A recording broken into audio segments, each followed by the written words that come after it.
Assalamualaikum everyone. So today in P6 physics class we have done topic number 6.02, that is the topic of diffraction.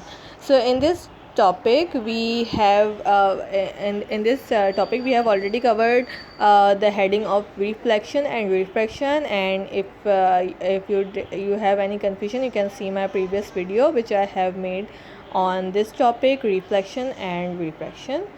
So today we are going to talk about diffraction.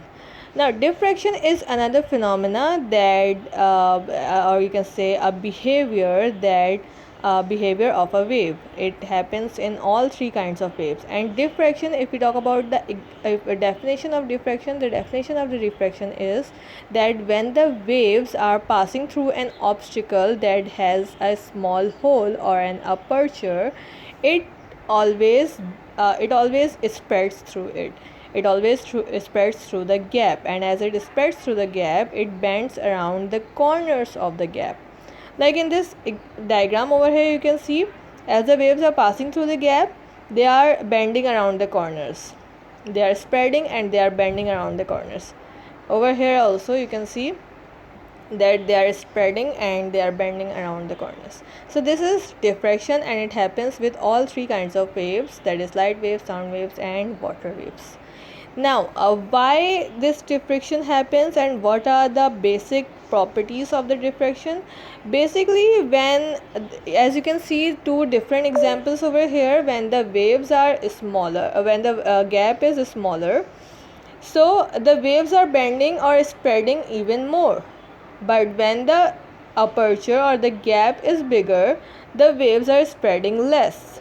It actually happens because the wavelength right now over here, the size of the wavelength is somehow smaller, or you can say equal to the size of the hole.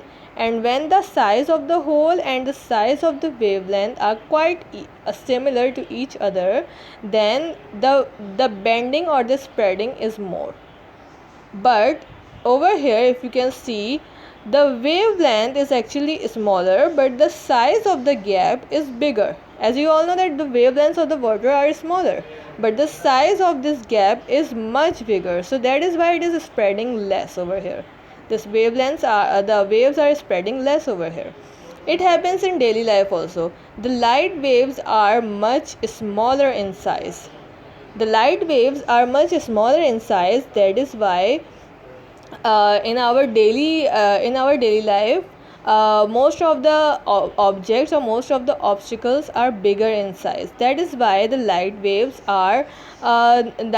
cannot pass through the corner of those obstacles or all those objects, or it cannot bend to the corners or the sides of the objects. That is why they form a shadow, because the obstacles block the light does not bend towards the sides of the corners of the objects, because the wavelength of the light is much smaller than the size of the object, so they do not diffract.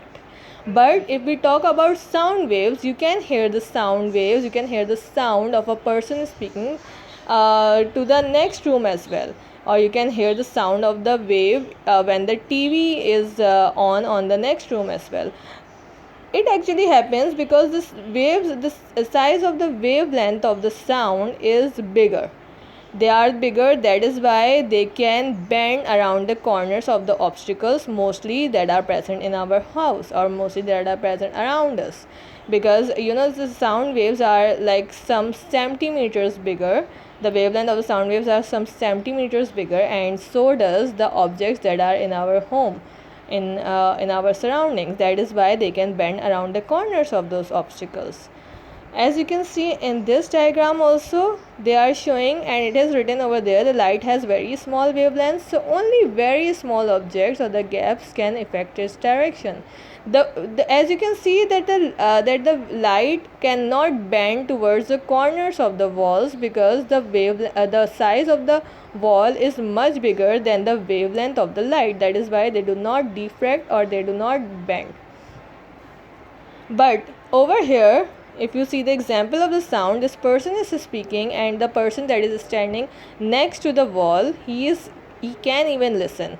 although he is standing at different angle, but he can listen because the sound waves can bend around the objects of the similar size to their wavelength. The sound waves has a bigger wavelength, so they can easily diffract, or they can easily bend around the corners of the walls, which are also few centimeters long. Okay, so this is your example, or this is the explanation of the diffraction. Diffraction happens with the waves that have the wavelength that is somehow equal or shorter than the size of the obstacle, but the diffraction happens less, or the diffraction is not even does not even happen in the objects that are bigger to the size of the wavelength of the wave.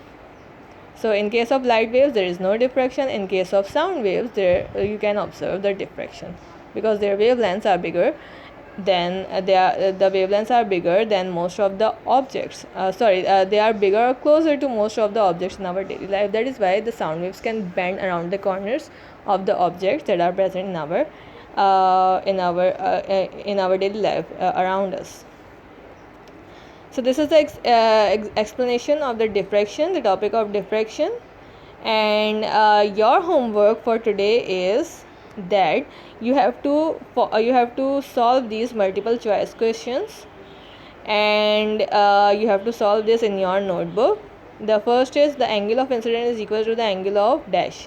So whatever the answer is, the options are given in the bracket, so you have to copy it down and you have to write the answers in your notebook. And this is just a review. These are the review multiple choice questions of topic number 6.2. And kindly go through this topic, kindly read the topic. If you have any confusion, kindly read the reflection, refraction and diffraction topic from the books and solve these MCQs. Jazakallah.